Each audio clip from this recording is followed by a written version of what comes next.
American people to a country that is open and free.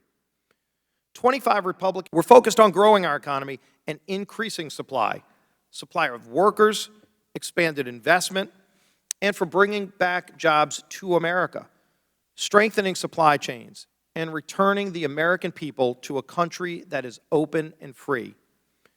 25 Republican governors have moved to end the enhanced unemployment insurance program that is clearly causing so many of these labor shortages we see around the nation. The Biden inflation agenda of too much money chasing too few goods is causing major harm to hardworking families.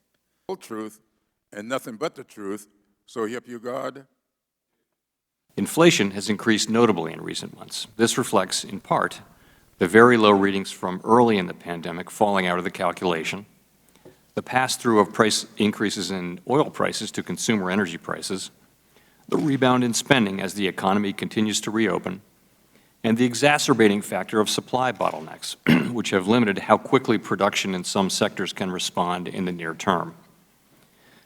As these transitory supply effects abate, inflation is expected to drop back toward our longer-run goal. Very low readings from early in the pandemic falling out of the calculation. We will also, under our new framework, respond to shortfalls only in full employment.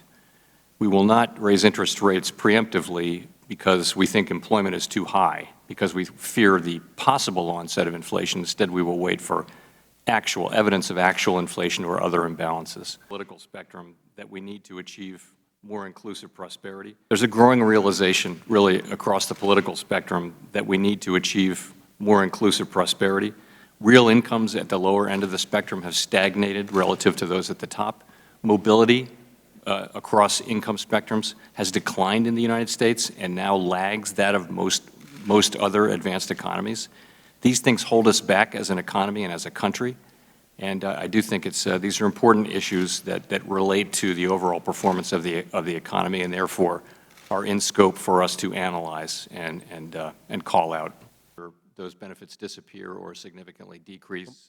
My understanding is the state and those are things that we would look to stop going up and ultimately to start to decline as these situations resolve themselves. They don't speak to a broadly tight economy and to the kind of thing that has led to high inflation over time.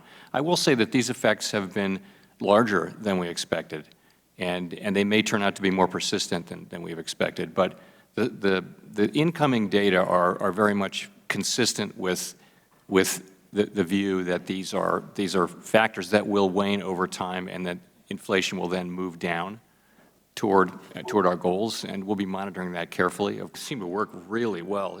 Some of them do anyway. The idea being companies